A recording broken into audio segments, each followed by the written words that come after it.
Rivers are the lifeblood of the forest, the only way to travel any distance.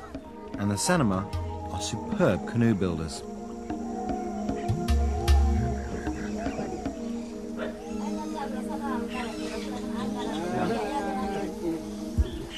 The villages are semi-permanent affairs, a cluster of huts that house up to 300 people in all.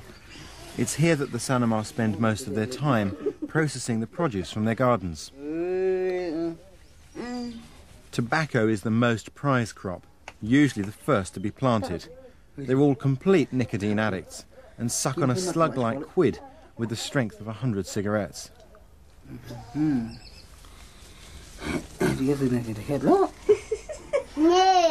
Everyone keeps busy. I watch them making wooden stools, baskets, and spinning cotton for their hammocks.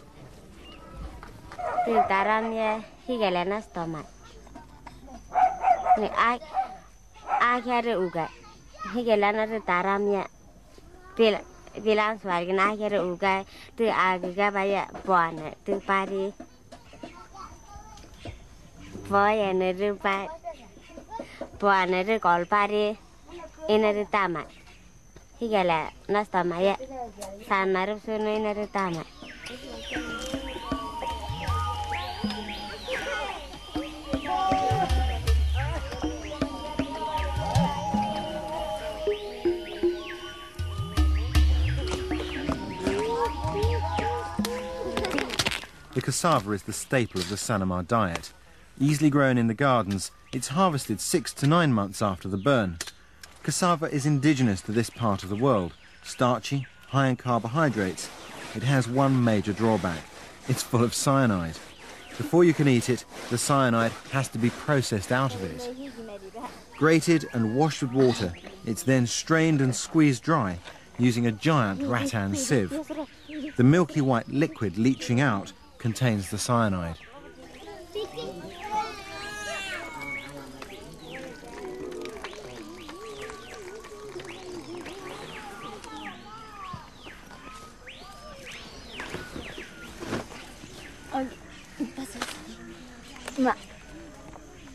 If carefully dried, the cassava will keep for several weeks, and it can either be mashed with water into a porridge or simply baked on a griddle.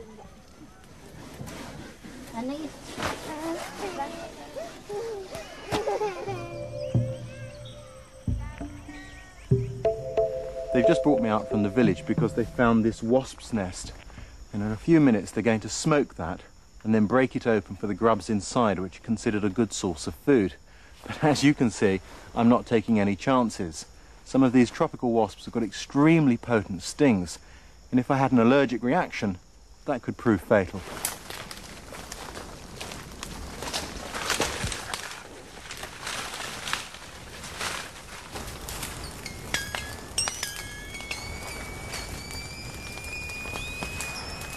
That pinging noise is the wasps exploding.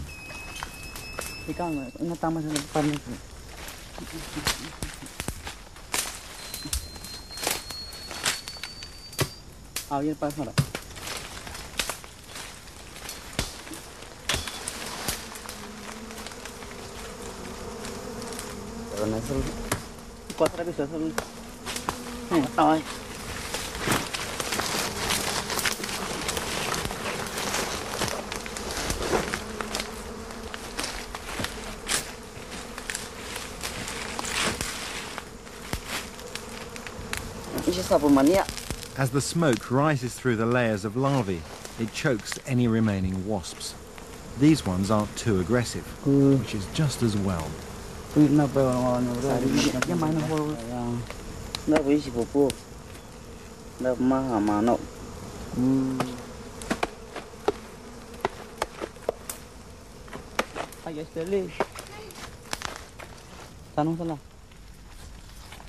With the wasps safely dispersed, the shells of larvae can be dismantled.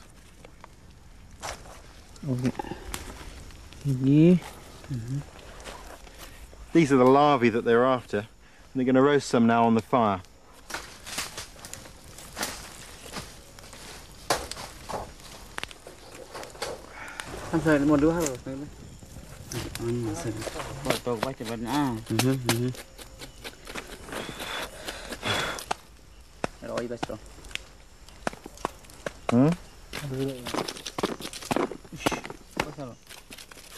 Now that they've singed them and tapped the grubs out, it's quite surprising how many are actually in that nest. Let's try a couple of these then.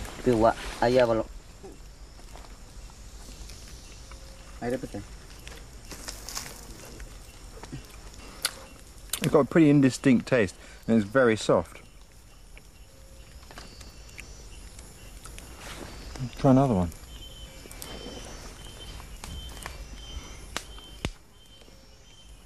It's a bit eggy. Not bad though. Some more.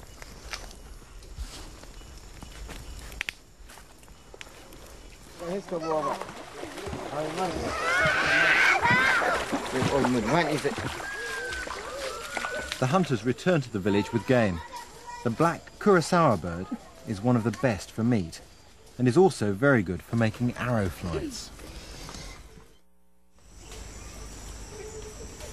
In the competitive world of the rainforest, many plants defend themselves with poisons. The Sanama have learned to exploit the poison from the shilla vine to help them catch fish. It's so potent that even when massively diluted, it's still lethal.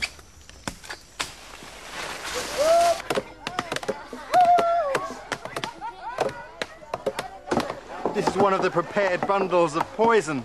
As you can see, this sort of fishing is a collective enterprise, and all of the fish they catch today they'll share. The thing I like most about it is the carnival atmosphere.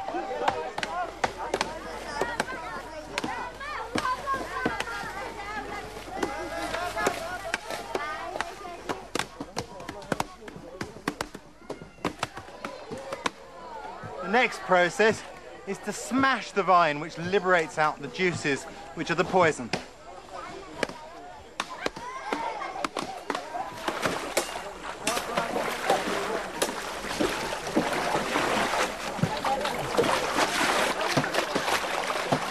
You can see here all this milky liquid, that's the poison. And they've been treading these bundles in this flooded canoe so that they've got a concentrated amount before they put it into the river.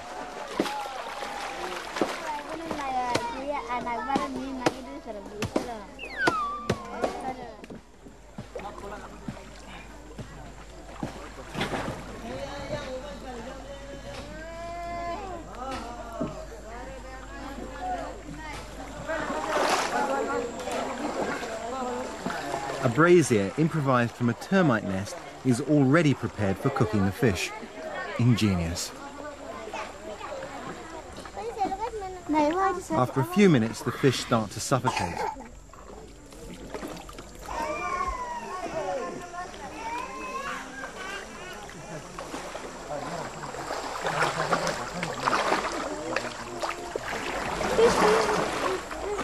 Once they've been stunned by the poison, these fish are really quite easy to net. Now they may not look very big, but when there's over 100 people to feed, you can't afford to pass even the smallest morsel by.